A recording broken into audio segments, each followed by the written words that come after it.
Hello and welcome to another budget and leggit video. So today we are looking at 2006 Opel Zafira petrol. Timing belt snapped. How do I know the timing belt snapped? Well, listen to this.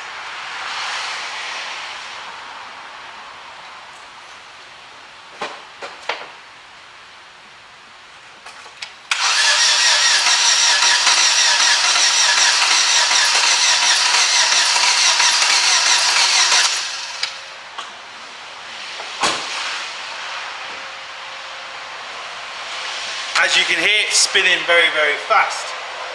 Now, they're kind of known for snapping the timing belts, or even the tensioners could go, but there's some problem with the timing.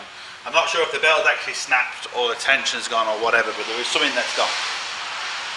And the customer wants to repair the head. Now, I personally think it's best to put an engine in because you just don't know what damage is done to the bottom end. It's very difficult to tell unless it's obvious. There's a chance it could have damaged your cams. When the timing belt snaps, your cams can break. But what also could happen is it might not have broke, but they could have got a hairline crack, which is impossible to see. So you could put all the money back into the head and then find out the cam's going to snap a few miles down the road because it's already been weakened. But that's what they want to do, so you do what they want. As regards money, is it cheaper to replace or repair? Well, it's difficult to say. It might cost a little bit more to replace the engine, but in my opinion it's better, because when you start doing a lot of work to the engine, you know, it can just potentially could be a pitfall. But then on the other side of it, second-hand engine, you can't trust a second-hand engine either, so it's very difficult. But in my experience, I would be saying second-hand engine. That's me personally. So what we're going to do today is we're going to strip this, take off the head. Well, first, before I take off the head, I'm going to obviously take off the top valve cover, because if the cams are broke, there is definitely 100% no point trying to repair this. Because trying to get cams and repair that, it's just no point. You're not going to be able to get cams from the scrapyard because, well, unless they have a bottom end that's bad, but it'll just cost too much. So I'm going to take off the rock cover first, just to see if we've got any damage to the cams, and then that will tell me whether I'm going to go forward in replacing the head or not. So I've got a couple of Torx and a couple of Allen keys. I'm going to take them off first, and then we'll turn the camera back on. Right, we have a slightly different problem here. I initially thought it was the timing belt or cams or something along their lines. It was turning over really, really fast. But I took off the timing belt cover, and the timing belt, well, you can't see, but it's intact. So the timing belt hasn't snapped. So what I've been doing for the last, well, don't know how long, but anyway, I think we finally figured it out. There was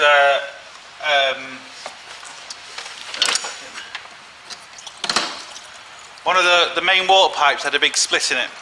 There was no water in the engine. I put water in the engine, it was coming out of here. So quickly repaired that just enough so I could see if I could fill it with water. Filled it with water, it wasn't circulating. No hot air inside the car, no nothing. Checked the thermostat. Now the thermostat's an all-in-one unit, so it doesn't just pop out. So I've checked the thermostat won't open. So the car was overheating.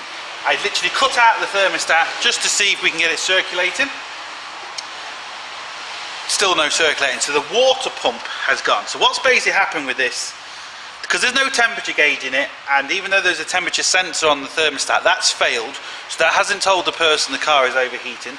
They've kept driving it, put it under that much pressure, blown a hole in the pipe, but before they did that, running the engine with no water because it was just burning away, because the water pump has failed, the thermostat has failed, and they've absolutely cooked the engine to pieces.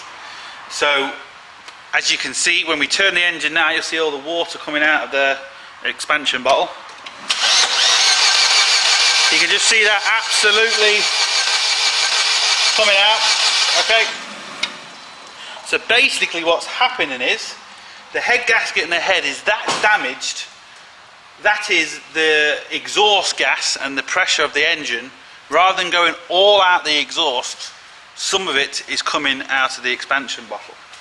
So, and as you can hear, the engine still does spin over quite fast. So there is valves bent, or there is, well, definitely head gasket gone. There could be valves bent.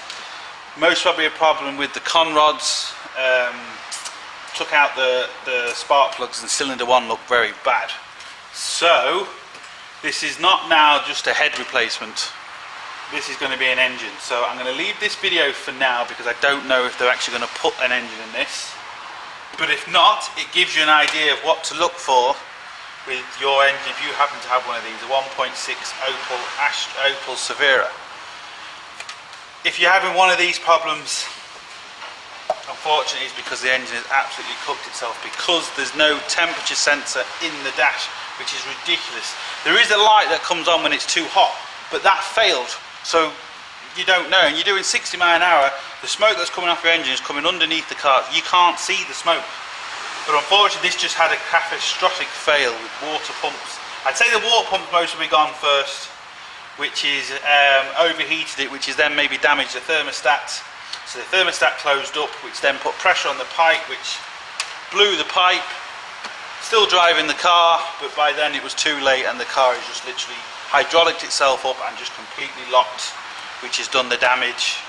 So it wasn't a timing belt, but it's done just as much damage as a timing belt.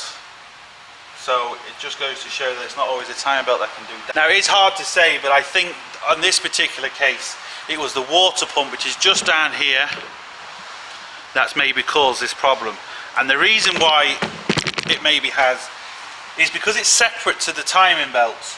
Most people, a lot of people, they say, oh, we'll do the water pump later, and they just do the timing belt. You should always do the water pump, even though it's separate. But believe me, I have a feeling that this water pump has failed, which not so much the person that was driving it's fault, because at the end of the day the other sensor has failed because I tested it, so it's not really their fault. But if the water pump was replaced, there's a chance this wouldn't have happened. So if you do a timing belt, always do the water pump, regardless whether it's inside the timing belt or whether it's external like this. Just do the water pump. Water pumps aren't particularly expensive.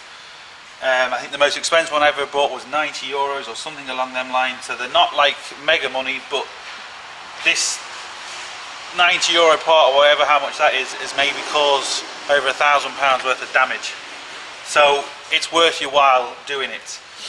Other things that could possibly have been, the radiator could be blocked, which has caused back pressure, which has also done other damage. But the reason why we're getting all the water coming out is because of back pressure. That is the reason. So it could be rad, it could be even the fans on the radiator. It could be a good few things, but the fans are working on this and the radiator seems to be okay. I can only really put it down to the water pump on this particular occasion.